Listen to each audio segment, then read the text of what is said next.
Hello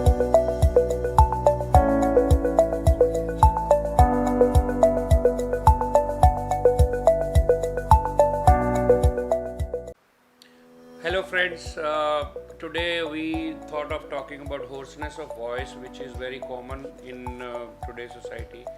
What is hoarseness of voice is basically a scratchiness in the throat. You feel like clearing throat and your voice is not exactly the normal voice. It is little lower bass voice and some roughness in the voice, or maybe a bit breathy voice.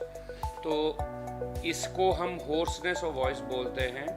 और इसके commonest cause जो हमें देखने को मिलता है वो है वायरस का कोई इन्फेक्शन, फ्लू हुआ है आपको, something called upper respiratory tract infection, जिसमें आपको हल्का फुल्का गला खराब, जुकाम, थोड़ा सा फीवर, और उसकी वजह से आपके वॉइस भी चेंज आ जाता है, जिसको हम लैरिंजाइटिस बोलते हैं।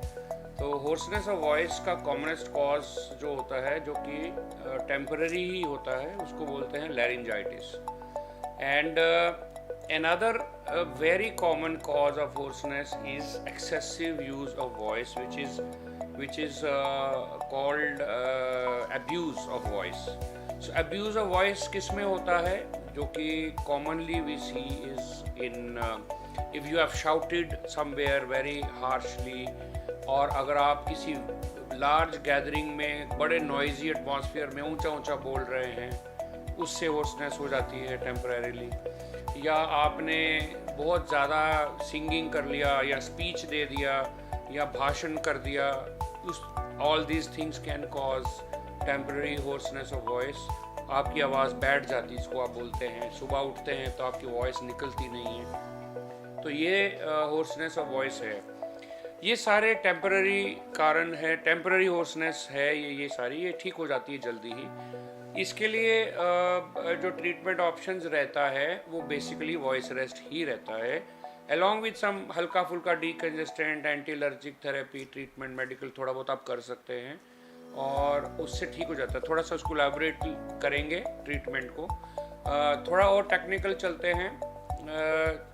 There are many other causes of hoarseness of voice which are more serious and which need more assessment, more investigation and more treatment.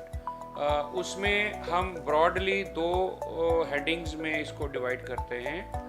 The causes of laryngitis और hoarseness of voice can be organic, जिसमें कि कुछ diseases हैं, जो diseases हो जाती है इंसान को, और उस diseases के कारण voice box भी affect होता है। और उसमें इम्पॉर्टेंट कॉजेज़ अगर हम गिनना शुरू करें तो होता है, जैसे ट्रॉमा हो गया, आपको चोट लग गया वॉइस बॉक्स में, सर्जिकल ट्रॉमा हो गया, या किसी सर्जरी के टाइम कुछ इंजरी हो जाती है तो उसमें होर्सनेस है।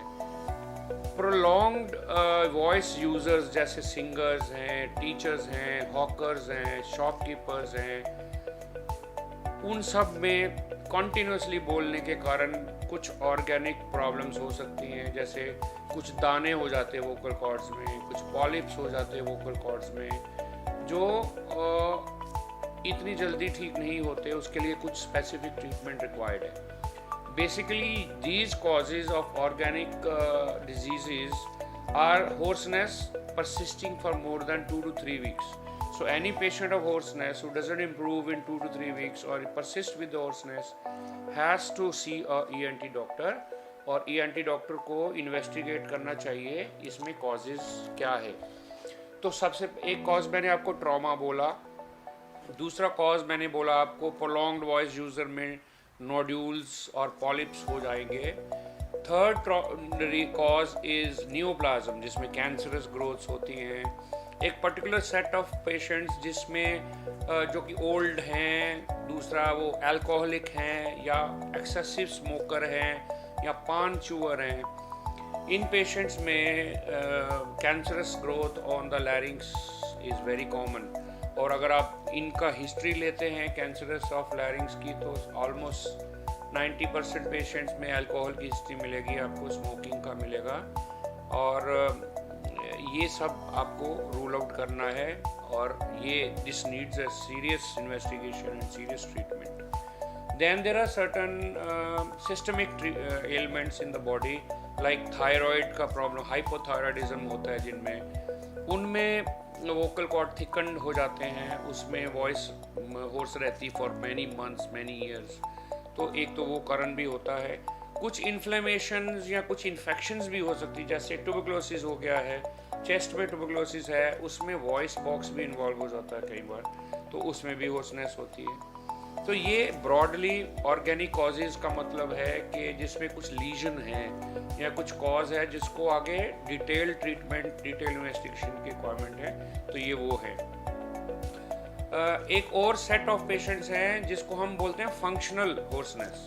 फंक्शनल होती है कि जिसमें लीजन कोई नहीं है लेकिन साइकोलॉजिकल होर्सनेस है, पेशेंट बोलते ही नहीं है, एफोनिया, कि पेशेंट कह रहा है जी आवाज़ ही नहीं निकल रही, because they are under some stress, they have some tension in the mind, तो वो बोलते ही नहीं। So this is a psychological hoarseness और चेंज ऑफ वॉइस।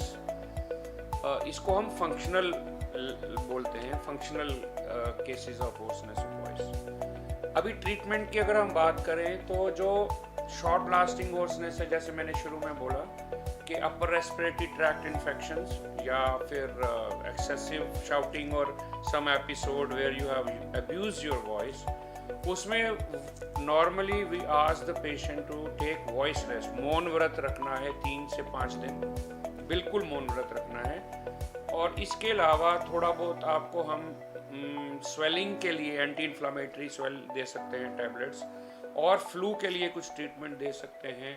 स्टीम लेना है आपने, और लॉट ऑफ हाइड्रेशन, पानी पीते रहिए घूंट घूंट, ताकि गले को तरावट रहे और ह्यूमिडिफाइड रहे, गीला रहे, तो वो रिवर्ट हो जाएगा 5 दिन में। काफ़ी पेशेंट्स को एसिड रिफ्लक्स रहता है, एसिडिटी के कारण भी लैरिंजाइटिस काफ़ी लोगों को रहता है, और एंटासिड भी लेना चाहिए ऐसे लोगों को जिनको टेम्पररी होर्सनेस होती है। तो ये कॉमनेस्ट कॉज हैं और ये कॉमनेस्ट ट्रीटमेंट हैं। जो ऑर्गेनिक कॉज है उसमें मोटे मोटे तौर पे हम क्या है कि उन सब पेशेंट्स को एंडोस्कोपी करना चाहिए। ईएनटी डॉक्टर को मिल के लैरिंगोस्कोपी होती है, एक दूरबीन से देखते हैं एग्जैक्टली क्या है, और अगर उसमें कोई दाना है, फुंसी है, कोई पॉलिप है या कुछ जो भी है, उसको एडिक्वेटली ट्रीट करना चाहिए सर्जिकली, उसका वापसी होना चाहिए। अगर कैंसरस है तो उसका फर्दर ट्रीटमेंट रिक्वायर्ड है। तो ये सारा सीरियस एलिमेंट्स हैं। जो सिस्टमिक डिसऑर्डर्स है, जैसे थायराइड के कारण है या ट्यूबरकुलोसिस के कारण है या कुछ इन्फ्लेमेशंस हैं, वो मेडिकली ट्रीट हो जाएंगे, बिकॉज वो मेडिसिन खाएंगे। तो जब प्राइमरी डिजीज़ ट्रीट होती है तो ये लैरिंग्स भी ट्रीट हो जाएगा। फंक्शनल पेशेंट्स जो हैं, जिसमें मैंने आपको बताया कि साइकोलॉजिकल केसेस होते हैं, स्ट्रेस, टेंशन, उसमें बेसिकली थेरेपी से ही ठीक हो जाते हैं पेशेंट। तो एक कंसर्टेड और कंटिन्यूस कांस्टेंट स्पीच थेरेपी करना है इन लोगों को, बिहेवियरल थेरेपी करना है और साइकोथेरेपी करना है, रिलैक्सेशन एक्सरसाइज, रिहैबिलिटेशन, ये सब करना पड़ता है और उससे ये ठीक हो जाता है। एक particular type of voice change होता है जिसको हम बोलते हैं प्यूबरफोनिया। सो प्यूबरफोनिया वो होता है जब once a boy becomes an adult or he is entering into puberty 13-14 years में या 15-16 years की एज में, उसका वॉइस सडनली चेंज हो जाता है, तो उसको बोलते हैं प्यूबरफोनिया। तो that also is treatable with speech therapy. तो वो कोई बीमारी नहीं है, it's a normal sign of growth. तो उसमें स्पीच थेरेपी से वो भी ठीक हो जाता है। So it is called puberphonia. तो ये हो गया हमारा होर्सनेस वॉइस के ऊपर। नाउ आप सबको पता है आजकल it's a horrid time going on, it's horrible time of covid. There is every third person is covid positive these days. So I just want to advise everyone to take precautions, something called COVID appropriate behavior, जिसमें most important is wearing a mask. Second is to keep a distance from the person, at least 5 feet or 6 feet distance from the person has to be maintained. Masking is very important. avoid touching the surfaces or avoid touching the doorknobs or doors, or if you have touched it, sanitize it very regularly. Every time you touch some surface, sanitize yourself, and avoid touching your face, your nose, your mouth as much as possible, because अभी हमने देखा है कि involuntarily अपना face को लोग touch करते रहते हैं, नोज़ को टच करते रहते हैं आफ्टर टचिंग अ फेस, और even shaking hands with somebody और meeting somebody and then you touch your nose and face. वो बहुत इम्पॉर्टेंट वायरस ट्रांसमिशन का एक कारण है। अभी रिसेंटली एक रिसर्च हुई है जिसमें ये देखा गया है कि जो लोग लिफ्ट्स यूज़ करते हैं, खासकर जो छोटी लिफ्ट्स होती हैं जिसमें 4 लोगों की जगह होती है, वेंटिलेशन नहीं होती, वो बहुत ज़्यादा वायरस स्प्रेड कर रहे हैं आजकल। तो अपार्टमेंट्स में जो लोग रहते हैं जिनमें लिफ्ट्स हैं वो बहुत केयरफुली लिफ्ट यूज़ करें, और अगर करनी है तो सैनिटाइज करें लिफ्ट को बार बार और सैनिटाइज करके बैठें। बटन्स को टच करना है तो करिए, लेकिन sanitize your hand immediately and don't touch your nose और mouth. Masking is one most important method to prevent and avoid covid virus transmission, and उसको स्ट्रिक्टली फॉलो करना चाहिए। अब now the next step is to how to prevent from infection is vaccination. I think everybody must try to get vaccinated, क्योंकि vaccination जो है वो it's actually working, because हम अभी as a ENT surgeon रोज पेशेंट देखते हैं, positive patients भी देखते हैं, और हमने देखा है कि वैक्सीनेशन इज एक्चुअली वर्किंग। तो lot of misconceptions are floating around in the media, in the WhatsApp industry is there, कि इससे ये होता है वो होता है। Please don't believe that, because कोई प्रूफ नहीं है उन बातों का। वो बातें किसने बनाई, किसने बोला, किसी को नहीं पता है। But don't trust that. Get yourself vaccinated. Whichever vaccine is available in your accessible to you should be vaccinated. और एक इम्पॉर्टेंट बात मैं बताना चाहता हूँ कि वैक्सीन का जो इफ़ेक्ट है वो 2 डोज के 2 वीक के बाद आएगा। अगर आपको लगता है कि एक इंजेक्शन लगा लिया और आप प्रोटेक्ट हो गए, आपको कोई प्रोटेक्शन नहीं है। हमने पेशेंट अपने महीना 6 वीक्स आफ्टर फर्स्ट डोज भी सीरियसली इल होते देखे हैं। So don't have any misconception कि आपको वैक्सीन एक लग गया तो आप मास्क उतार के घूम रहे हैं। एक injection is no protection. Second injection के 2 हफ्ते के बाद ऑप्टिमम प्रोटेक्शन है, और वो एक्चुअली रियल में हो रहा है वो प्रोटेक्शन। कुछ पेशेंट्स जो फुली वैक्सीनेटेड है उनको भी कोविड हुआ है, लेकिन वो बहुत माइल्ड हुआ है और वो percentage is very less. Just 5% vaccinated patients को दोबारा इन्फेक्शन हुआ है, और वो इन्फेक्शन सिर्फ एक दिन फीवर हुआ है, that's all. They never had to go to hospital or get admitted.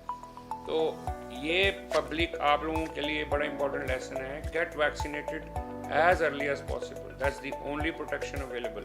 बाकी कोविड की आपको पता है ट्रीटमेंट नहीं है कोई भी। Hospitals are flooded, oxygen is less, the medicines are also lacking. So to prevent all that hassle, please get vaccinated and do the COVID appropriate behavior. Thank you very much.